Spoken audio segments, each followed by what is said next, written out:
The StoreHero Retention Overview screen is a great way to understand the lifetime value or additional value you're generating from customers when they first generate a sale in your store and to what extent they come back over time. On our first line, we can see a number of metrics like our net sales, new customer net sales, repeat customer net sales, and also those same numbers on a percentage basis. This is a similar set of metrics than you might see on our store overview page, but it's a good reference point to have here.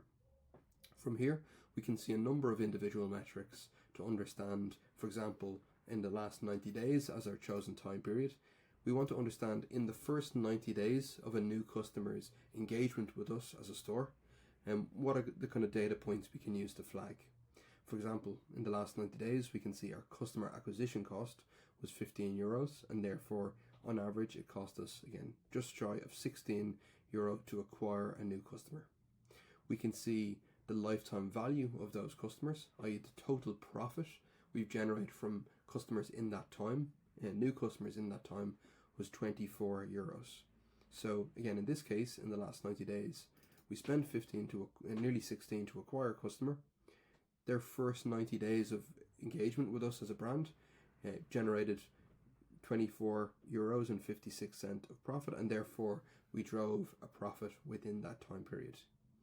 This is represented as a ratio in the LTV to CAC ratio here.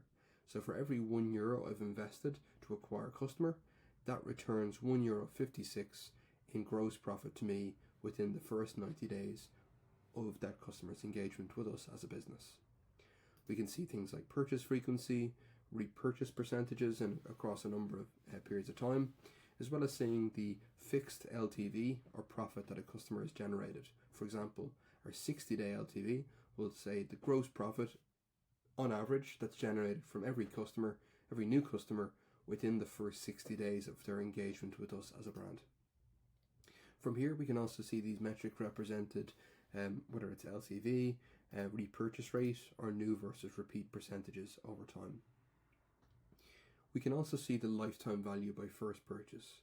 Here we want to understand what products are generating sales, and within any fixed time period, for example 90 days, what is the total revenue we generate from customers if they purchase particular items first, as well as the profit we generate from them, the number of orders they generate accumulatively, and also the repurchase percentage. This can be really helpful to identify particular products that not only drive sales, but drive good behaviors from new customers so that they come back and drive additional incremental profit for the business. You can easily compare this again across previous time periods to see how that's changing over time.